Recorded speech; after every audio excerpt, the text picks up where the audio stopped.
I don't know about you guys, but one of my favorite things to do is load the family in the car on a Saturday and explore the Garden State. On this episode of Destination Anywhere, in celebration of hitting the 1,000 subscriber mark, I compiled a list of 10 of the best places we visited on this channel so far. If you want more info about any of the locations on this list, click the corresponding link in the description for the full video.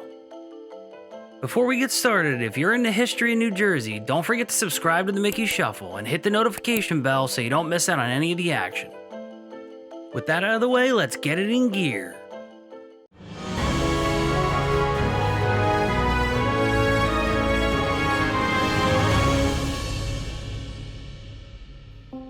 The first spot on our list is perfect if you're looking for a nice hike to find some remnants of the past.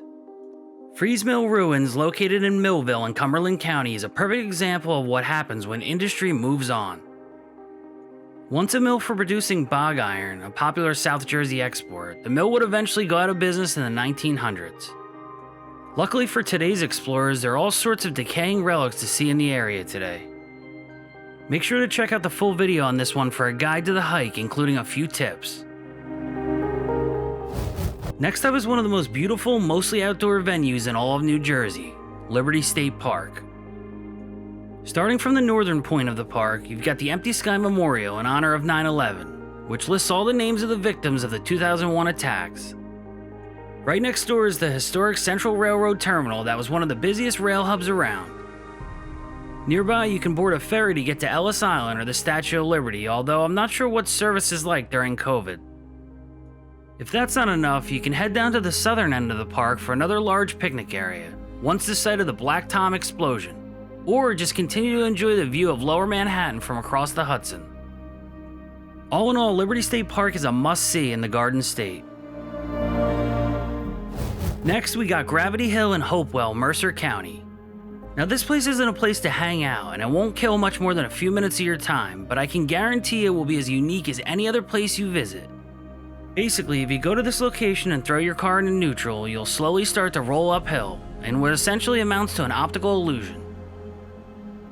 In my dedicated video to this place, I did some investigating, so please check it out if you're interested. Either way, if you do go, please make sure to be careful, and also don't linger too long because there might be other visitors who want to give it a try. The next spot is another one you'll love if you're into hiking to see old ruins. The SLYKE Castle, located in the Ramapo Mountain State Forest, has a lot left intact and quite a story behind it. Originally built as a weekend retreat for a wealthy couple, it was eventually the home of a two-time widow for over 30 years. Sitting abandoned since the 1940s, the castle welcomes all visitors that can scale the modest uphill trail, and it also provides a rewarding view from above. This is a must-see for all North Jersey explorers. This next spot on the list, I have to admit, is one of my personal favorites. The area called AMATOL is as rich in history as any place you've never heard of. Located in Hammonton in Atlantic County, the ruins in these woods were once part of an ammunition town built in 1918 to build rounds for the United States to use in World War I.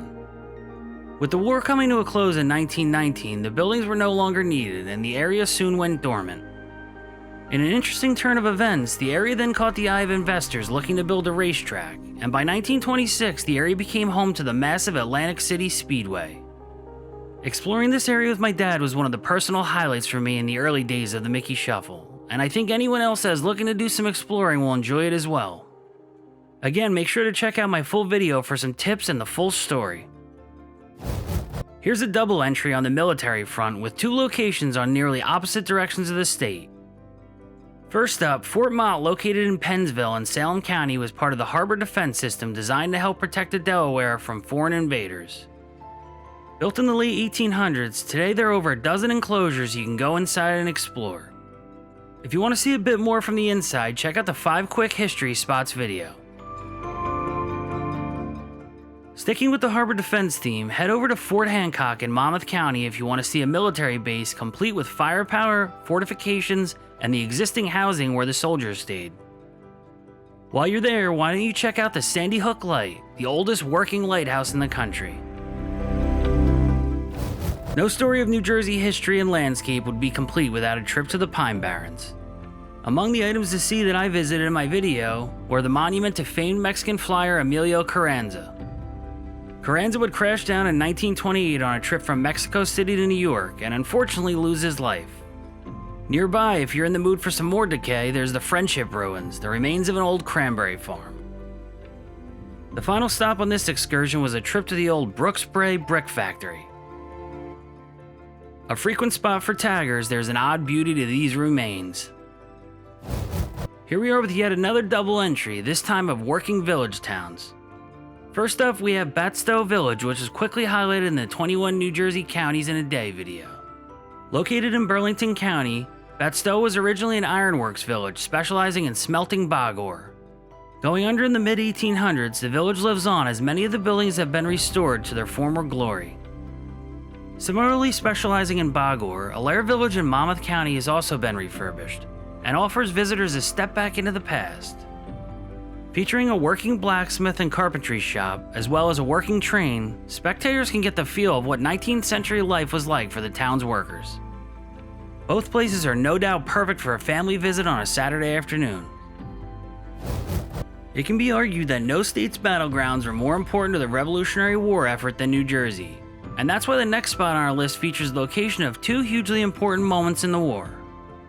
First up is a visit to the site of Washington's Crossing. Technically, this spot straddles the border with Pennsylvania, and in my opinion, the best stuff is on the PA side, but I think it's close enough to count on this list. This area is the location of where George Washington famously led the Continental Army on a nighttime winter crossing of the icy Delaware to surprise Hessian forces in Trenton. The sneak attack would prove pivotal in the war effort. A few days after the Battle of Trenton, Washington's men would run into British soldiers in this field during the Battle of Princeton. After a comeback victory, the momentum would prove that the Patriot Army could hang with the British, and that this wasn't going to be a quick conflict. While the Washington Crossing site features several restored buildings and an indoor museum, the Princeton battlefield is a more open and quiet setting to imagine the violence that erupted in the field, if that's your cup of tea.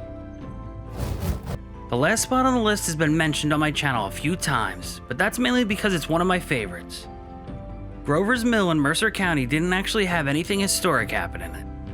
However, the location was mentioned as the landing spot for aliens during the 1938 radio play War of the Worlds.